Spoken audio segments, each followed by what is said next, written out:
배달 장막 여러분들 환영합니다. 기도로 사연을 시작하도록 하겠습니다.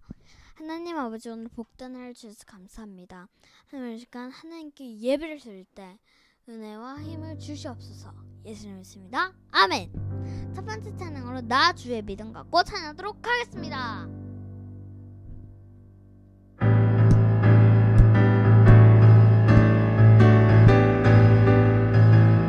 나 주의 믿음 갖고 홀로 걸어도 주의 믿음 갖고 노래 부르네. 폭풍 몰아치고 하늘 덮어 나 주의 믿음 갖고 실망치 않아. 주는 내 친구, 주는 내 친구, 진실한 친구, 세상 끝까지 주를 믿으리. 폭풍을 몰아치고 하늘 덮어도 나 주의 믿음 갖고 실망치 않네. 내 주는 선한 목자, 나를 인도해. 사망의 골짜기로 다닐지라도 주께서 나의 길을 인도하시니 나 주를 따라가리. 언제까지나 주는 내 목자, 선하신 목자, 어디 가든지 함께 하시네. 주께서 나의 길을 인도하시니 나 주를 따라가리. 언제까지나. 두 번째 찬양으로 감사함으로 찬양하도록 하겠습니다.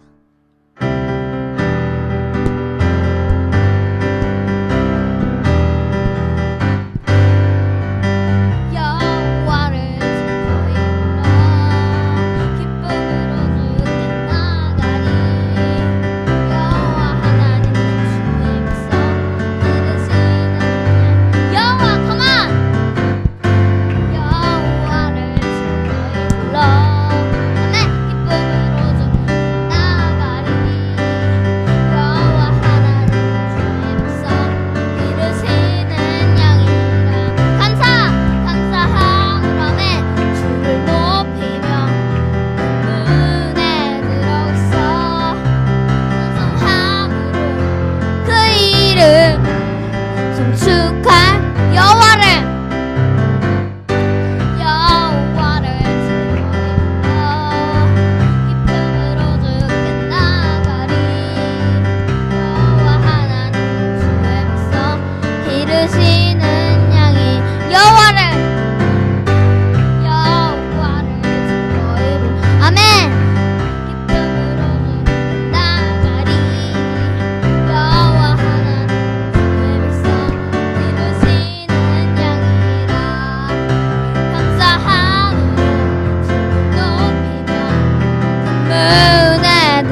천지를 만드신 하나님 아버지를 내가 믿사오며 그 외아들 주 예수 그리스도 믿사오니 내 생활이 잉태하사 동성의 말에게 나시고 본디엘 빌라도에게 권한을 받사 십자가에 못 성산의 삶의 순자 가운데 사타시나시며 하늘을 쌓아 두는 수많은 자를 쌓아 저로서 선자의 심판을 하시라.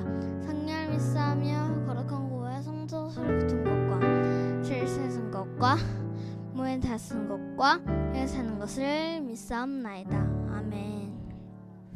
예, 할렐루야. 예, 배대장막 토요일날 저녁 예배 이 시간 함께 예배에 들어가도록 하겠습니다. 기도하겠습니다. 하나님 아버지 감사합니다. 오늘도 우리에게 귀한 하루를 허락하여 주시고 또 주말입니다. 하나님께서 우리에게 평안함을 주시고 내일 복된 주일을 또 우리가 잘 준비하며 이 시간 나아가는 시간 되게 하여 주시옵소서. 예수님 이름으로 기도합니다. 아멘. 예, 오늘 하나님 말씀 보겠습니다. 요한복음 11장 1절로 10절 말씀 보겠습니다. 요한복음 11장 1절로 10절입니다. 어떤 병자가 있으니 이는 마리아와 그 자매 마르다의 마을 베다니에 사는 나사로라. 이 마리아는 향유를 주께 붓고 머리털로 주의 발을 닦던 자요 병든 나사로는 그의 오라비더라. 이에 그 누이들이 예수께 사람을 보내 이르되 주여 보시옵소서 사랑하시는 자가 병들었나이다 하니 예수께서 들으시고 이르시되 이 병은 죽을 병이 아니라 하나님의 영광을 위하며 하나님의 아들이 이로 말미암아 영광을 받게 하려 함이라 하시더라. 예수께서 본래 마르다와 그 동생과 나사로를 사랑하시더니 나사로가 병들었다 함을 들으시고 그 계시던 곳에 이틀을 더 유하시고 그 후에 제자들에게 이르시되 유대로 다시 가자 하시니 제자들이 말하되 라삐여 방금도 유대인들이 돌로 치려 하였는데 또 그리로 가시려 하나이까. 예수께서 대답하시되 낮이 12시간이나 아니냐. 사람이 낮에 다니면 이 세상의 빛을 봄으로 실족하지 아니하고 밤에 다니면 빛이 그 사람 안에 없는 거로 실족하느니라. 아멘. 살아계신 하나님 말씀입니다. 요한복음 11장은요, 이 성경의 기적의 사건 중에서도 상당히 유명한 이 죽은 나사로가 다시 살아난 이 사건을 다루고 있습니다. 어저께 우리가 금요 철회 때 그 사건에 대한 부분들을 나누었는데요. 이 전체적인 배경과 함께 말씀을 발단부터 시작해서 전개, 절정, 그리고 결말로 이렇게 이어가는 아주 중요한 사건들이 뚜렷하게 되어져 있는데 우리가 그것을 다 나누지 못하고 어저께 나사로의 기적의 사건만 나누게 돼서 우리가 또한 요한복음 11장의 말씀을 전체적으로 한번 우리가 함께 살펴보는 시간을 갖도록 하겠습니다. 이 사도 요한은 왜 나사로의 사건을 이제 예수님이 십자가를 지시고 부활하시는 사건 바로 직전에 여기에 두었는지에 대한 그의 어떤 의도를 우리가 정확하게는 알 수 없지만 짐작하건대 이제 12장부터는 예수님의 십자가의 사건과 부활의 사건이 전개되게 되거든요. 그렇기 때문에 아마도 이러한 십자가의 죽으심과 부활의 사건을 잘 설명하기 위한 아주 중요한 사건을 지금 여기에 둔 것이라 생각이 듭니다. 그리고 이 요한복음의 표적의 사건이 전체 7가지인데 그 7가지 사건의 마지막 사건을 지금 나사로를 살린 사건으로 지금 두고 있다는 것은 그만큼 중요한 사건을 여기에 의도한 대로 지금 두고 있는 것을 볼 수 있습니다. 예수님께서 이 사건을 통해서는 모든 사람들에게 생명을 살리시는 구주라는 사실을 이 요한은 지금 우리에게 말씀해 주고 있다는 것이죠. 우리는 이 말씀을 다르게 접근해 볼 필요가 있습니다. 사실 예수님께서는 초반부터 상당히 어려운 말씀들을 제자들에게 하셨어요. 하지만 제자들은 예수님의 이 말씀을 제대로 깨닫지를 못합니다. 주님의 십자가의 죽음과 부활의 사건을 들었던 그들은 주님을 이해하지 못했던 것이죠. 그래서 우리가 요한복음 6장 말씀 보게 되면 오병이의 사건 때 예수님께서 나는 생명의 떡이라 이렇게 말씀하시면서 자신의 메시아적인 사명과 그리고 그리스도의 신성에 대해서 말씀하실 때에 많은 제자들이 예수님을 떠났다라고 말씀하고 있습니다. 12제자들만 남아서 베드로가 이렇게 고백을 하게 되죠. 주여 영생의 복음이 주님께 있는데 우리가 어디로 가겠습니까? 이렇게 말을 하면서 요한복음 6장의 말씀은 이 마무리가 되어집니다. 그래요. 예수님께서 주시는 말씀을 많은 제자들뿐만 아니라 예수님을 따랐던 무리들은 표적을 보고 예수님을 믿었지만 예수님의 말씀을 듣고는 그들은 믿음을 갖지 못해서 결국에는 떠나게 되었다는 것입니다. 이러한 가운데서 이 요한복음은 다시 한번 예수님의 십자가의 죽음과 부활의 사건을 이해하지 못한 제자들에게 그러한 것을 깨닫게 해 주시기 위해서 한마디로 말해서 이런 부활의 사건에 대한 이 교리적인 강해를 해 주시고 있는 것을 우리는 볼 수 있다는 것이죠. 오늘 본문에 일어난 사건의 장소는 베단입니다. 우리 베단이라는 장소를 또 한번 살펴볼 필요가 있는데, 이 베다니는 예수님이 사랑하는 친구의 나사로와 그의 여동생인 마르다와 마리아가 살았던 곳이었습니다. 예수님께서는 공생애를 하시면서 여러 곳에서 이 복음을 전하셨는데, 아쉽게도 예수님께서는 유숙할 곳이 그렇게 마땅하지가 않았어요. 누가복음 말씀 보게 되면 예수님께서는 9장 58절 말씀에 인자는 머리 둘 곳이 없다고 말할 정도로 예수님은 참 외롭고 고독한 사역을 사시며 공생의 사역을 이루어 가셨습니다. 이 세상은요, 이 메시아이신 예수님을 환영하지 않았다는 것이죠. 그런데 오늘 본문에 보게 되면 이 베다니는 예루살렘에서 약 5리 정도 떨어져 아주 가까운 성 밖에 있는 마을인데, 그곳에 나사로의 집이 있었습니다. 이 주님은 이 집을 편하게 유숙하셨던 것 같아요. 그래서 예루살렘 성전에 올라가실 때마다 예수님은 항상 베다니에 들르셔서 그곳에서 유숙하시고, 또 예루살렘 성전에서 또 사역을 하신 다음에 또 성전 밖으로 나오셔가지고 이 베다니의 집인 이 나사로의 집에서 편하게 쉬었던 것 같습니다. 이 마태복음 10장에 보게 되면 예수님께서는 제자들을 전도자로 파송하실 때 이렇게 말씀하시죠. 어느 마을에 가든지 너희가 첫 번째 집에 머물라는 거예요. 너희를 영접하는 첫 번째 집에 머물고, 그 집이 좀 불편하고 또 더 좋은 집이 있더라도 다른 집으로 옮기지 말고 오로지 그 집으로 한번 장소를 정했으면 그 고장을 떠나기까지는 계속해서 그 집에 유숙하라, 이렇게 주님께서는 말씀하시기도 했습니다. 그래서 예수님도 예루살렘에 가시면 항상 예수님을 편하게 또 이렇게 숙식을 제공하고 또 편하게 지내게 해주었던 이 나사로의 집에서 주님은 유숙하셨던 것이죠. 그렇다고 한다면 이 나사로의 가족들을 한번 좀 살펴보도록 하겠습니다. 이 나사로의 가족들은 보통 우리가 정상적으로 알고 있는 가정의 모습이 아닙니다. 나사로의 가족들은 예수님을 극진하게 모셨고, 주님께서는 나사로의 죽음을 보시면서 눈물을 흘리실 정도로 그들을 사랑하셨는데요. 가만히 보게 되면 이들은 정상적인 가정이 아니라는 것을 알 수 있는 게, 보통 이스라엘 사람들의 가정이라고 말한다고 한다면 아버지와 아들을 보통 가정으로서 이렇게 설명할 때 보통 말합니다. 그래서 이 아무리 식구수가 많다고 하더라도 아버지와 아들이 없으면 그 집은 빈집과 같다는 것이죠. 그래서 우리가 아브라함과 사라를 통해서 알 수 있듯이 아브라함이 이스마엘을 낳고 또 집안에 많은 종들이 있었음에도 불구하고요, 아브라함은 자기의 적통, 이 사라를 통해서 낳은 아들이 없어서 늘 그의 마음 가운데 빈집과 같은 그런 쓸쓸함이 있었던 것을 보게 됩니다. 그러니까 아버지와 아들이 있어야 되는 것이 보통 건강한 가정의 모습인데, 오늘 이 나사로의 집을 보게 되면 아버지와 아들이 없어요. 부모님도 없고, 그리고 나사로, 그 다음에 누이 동생들인 마르다와 마리아, 이렇게만 설명하고 있습니다. 한마디로 무슨 말인가요? 결손가정이라는 것이죠. 아마도 부모님이 병에 걸려 일찍 돌아가시던가 그렇게 해서 아마도 이렇게 오빠인 나사로와 그리고 누이 동생들만 구성된 그런 결손된 가정이라는 사실을 발견하게 됩니다. 그런 가운데서 그들이 예수님을 영접하게 되고 예수님을 정성스럽게 모셨다는 것이죠. 그래서 아마도 예수님께서는 그들을 더욱더 사랑하시고 품어주셨던 것 같아요. 그런데 여러분, 이 가정이 유명하게 된 이유가 있습니다. 이 결손 가정을 누가 세상 사람들이 알아주겠어요. 그런데 이 가정이 유명하게 된 이유가 있어요. 무엇입니까? 예수님이 그 가정에 유숙하셨다는 거예요. 예수님이 그 가정에 그들이 모셨기 때문에 그 가정은요, 오늘날 성경에도 기록될 만큼 아주 복된 가정이 되었다는 것입니다. 그리고 그들은 주님의 살아있는 말씀을 예루살렘에 오실 때마다 늘 들었던 것이죠. 그리고 오늘 나사로를 살린 사건을 통해서도 그들은 놀라운 주님의 이 축복의 사건을 경험하게 되는 믿음의 가정이 되었던 것입니다. 그러니까 오늘도 우리의 가정 가운데 누가 오셔야지만 복된 가정이 된다는 거예요. 예수님이 오셔야 되는 거예요. 우리는 예수님을 초청하고 예수님이 요한계시록 3장 말씀 보게 되면 뭐라고 말씀하십니까? 항상 우리의 문을 두드리시잖아요.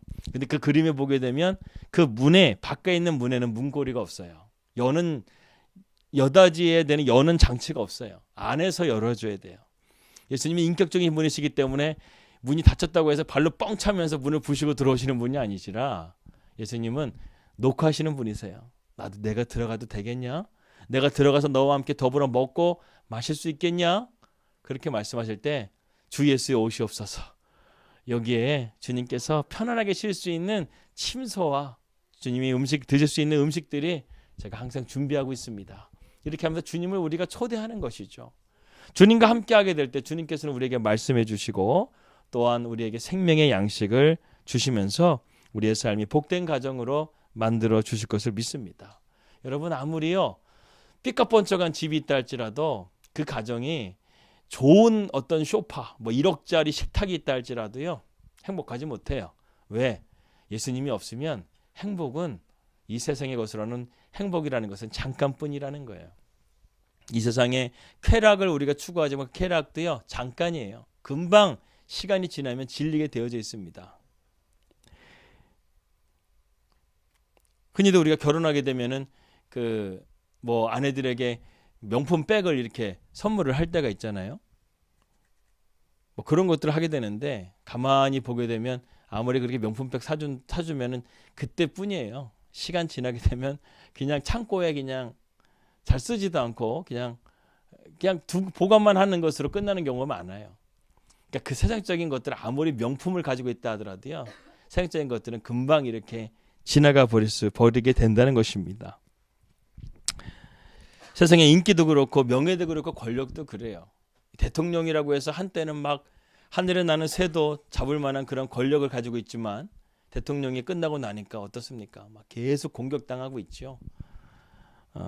그런 것들을 보게 된다는 것입니다. 11장 3절 말씀 보겠습니다.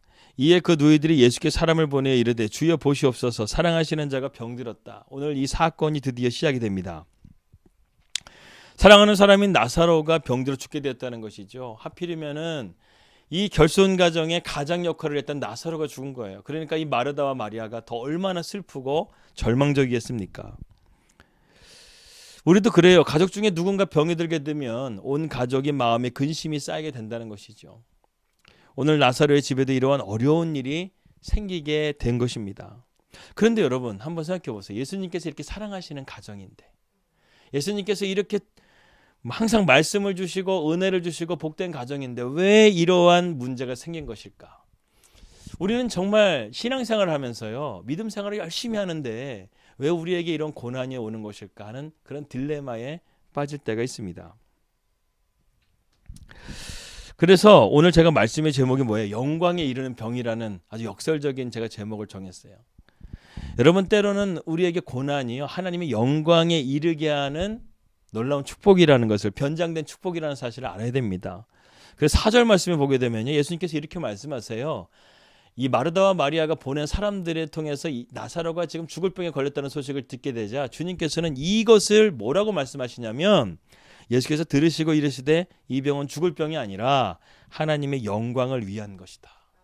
그러니까 영광을 위한 병이라는 거예요. 하나님의 아들이 이로 말미암아 영광을 받게 하려 함이라.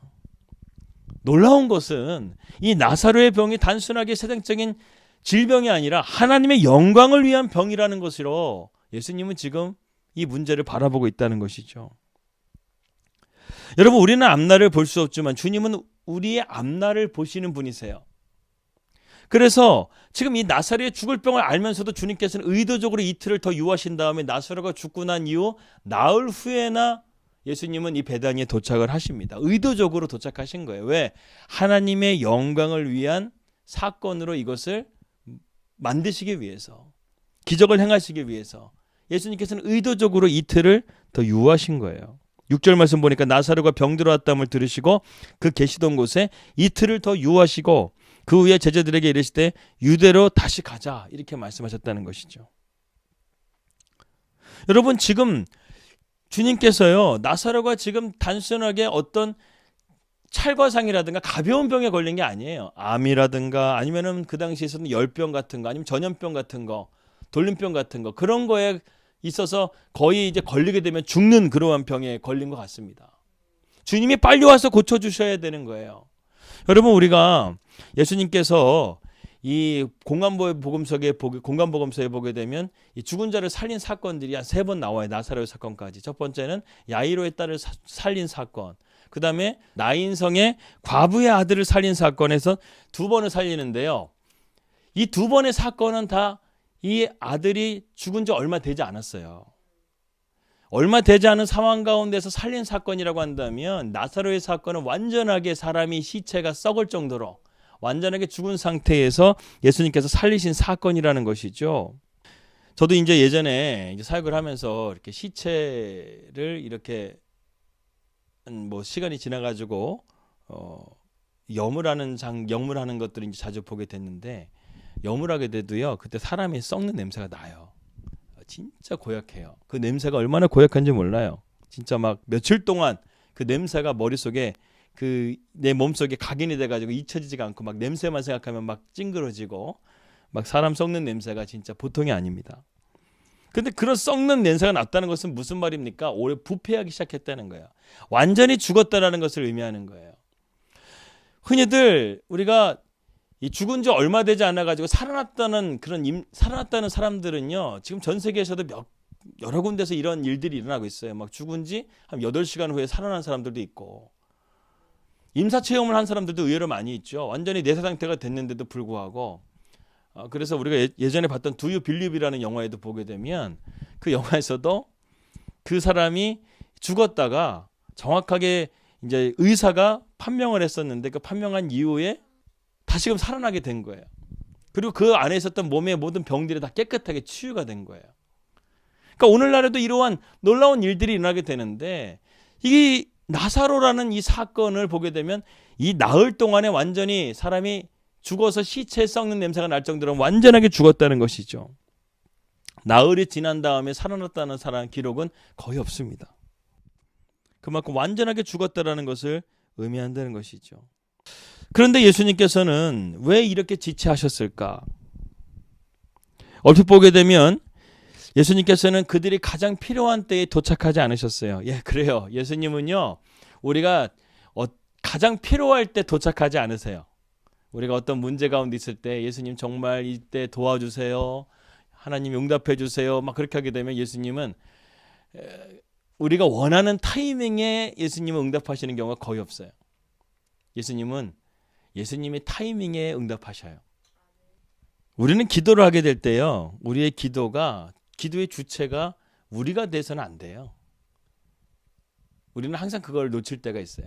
우리가 문제가 급해지게 되면 항상 주님 빨리 들어주세요. 응답해 주세요. 지금 아니면 안 되잖아요 하면서 주님 앞에 데드라인을 우리가 거놓고 요거까지 안 되게 되면 저 주님은 정말 실망할 겁니다. 이렇게 기도하면서 주님 앞에 우리가 투정 부릴 때가 있죠. 이거는 성숙한 기도자의 기도의 모습이 아닙니다. 진짜 성숙한 기도는요. 어떤 기도냐면 겸손한 기도고 그리고 내 기도의 응답의 이 주체를 하나님께 두는 거예요. 하나님의 타이밍에 맡기는 거예요. 저도 이것이 쉽지는 않아요. 그런데 정말 성숙한 기도는요. 내 뜻을 내려놓고 하나님의 뜻을 구하고 하나님의 타이밍을 기다리는 것이 성숙한 기도라는 것이죠. 여러분 예수님께서 왜 나사로를 사랑하시는데 바로 움직이시지 않으셨겠습니까? 나사로를 덜 사랑해서 아니면 예수님이 나사로를 못 고치실까 봐 둘 다 아니에요. 예수님도 공생애를 살아가시면서요. 기도의 주체를 하나님 아버지께 뒀어요. 주기도문을 보세요. 하늘에 계신 우리 아버지요. 이름이 거룩히 여김을 받으시오며 나라에 마시며 뜻이 하늘에서 이루어진 것 같이 땅에서도 이루어진다. 아버지의 뜻이 이루어지게끔 이 땅 가운데 사신 분이 예수님이세요. 이것은 항상 이 질서를 예수님은 잃어버리신 적이 없어요. 아무리 사랑한다 할지라도 이러한 하나님의 뜻을 버리고 조급하게 성급하게 일하시는 분이 아니시라는 거예요. 주님께서 4절에 분명히 말씀하셨죠. 이것은 하나님의 영광을 위해서 이르는 병이라고. 그러니까 주님은 지금 하나님의 때에 움직이셔야 된다는 사실을 누구보다 잘 알고 계셨기 때문에 의도적으로 이틀을 더 유하시고 지금 베다니로 가셨다는 거예요. 우리는 이처럼 하나님의 타이밍에 우리가 온전하게 순복할 수 있는 믿음의 자리가 필요해요. 그러려면 우리에게 뭐가 필요할까요? 성령의 열매 중에 뭐가 필요할까요? 인내의 열매가 필요해요. 예수님은요, 우리는 오늘 이 사건을 통해서 1절부터 10절의 말씀을 통해서 우리에게 무엇을 깨닫게 해주면 인내의 열매를 깨닫게 해주시는 거예요. 예수님도 아버지의 뜻을 기다렸어요. 인간적인 마음 같으면 예수님 빨리 가고 싶죠. 근데 예수님은 인간적인 마음보다 앞서서 아버지의 뜻을 더 중요하게 생각했다는 것입니다. 그러기 위해서는 인내가 필요하신 것이죠. 이틀을 더 유하셨어요. 주님은 이틀을 유하시는 동안 마음이 편했겠어요? 마리아와 마르다 그리고 내가 사랑했던 나사로가 지금 이렇게 절망 가운데 있는데 빨리 달려가고 싶지 않겠어요? 예수님께서 가시고 싶어 하셨지만 아버지의 때를 기다리시고 있는 거예요. 8절에서 10절입니다. 제자들이 말하되 라비여 방금도 유대인들이 돌로 치려 했는데 또 그리로 가시려 하나이까 예수께서 대답하시되 낮이 12시간이 아니냐 사람이 낮에 다니면 이 세상의 빛을 보므로 실족하지 아니하고 밤에 다니면 빛이 그 사람 안에 없는 거로 실족하느니라. 여기서 우리가 지금 예수님이 어떤 상황인지에 대한 부분들을 8절에서 알 수가 있어요. 8절 말씀 보게 되면 예수님이 지금 여러 가지 어려운 가운데 있었어요. 심지어는 예수님을 유대인들이 돌로 치려 했던 사건들이 있었어요. 그 앞장에. 그렇다고 한다면 지금 예수님은 유대인 종교 지도자들에게 지금 거의 현상수배가 걸려있는 상황인 거예요. 잡히기만 하면 로마군에게 넘겨주기 일보 직전까지 가 있는 아주 위급한 상황이라는 것이죠. 그래서 어떤 학자들은 뭐라고 말하냐면 예수님이 지금 자신의 안위를 걱정하셨기 때문에 지금 나사로에게 바로 가지 못하고 이틀 더 유하신 거다. 이렇게 말하는 학자들이 있는데 이거는 진짜 바보 같은 말이에요. 예수님이 나사로를 살리는 일이 살려야 되는데 자기의 안전과 안위를 위해서 지금 가지를 않았다고요? 이건 말이 안 되는 소리예요.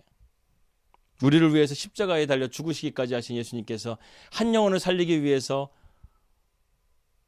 십자가에 달려 죽으신 예수님께서 지금 자신의 안위 때문에 지금 베단이 안 갔다고요? 그건 말도 안 되는 소리죠.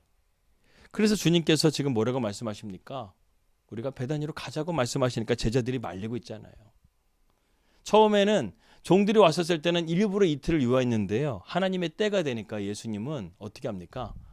이러한 상황들이나 이런 것들 보지도 않고요. 베단이로 가고자 지금 가신다는 거예요. 하나님의 때가 되니까. 하나님의 때가 되니까 주님은 십자가도 부인하지 않으시잖아요. 십자가를 지고 가시잖아요. 그래서 오늘 9절과 10절이 아주 중요한 말씀입니다. 예수께서 대답하시되 낮이 12시간이 아니냐.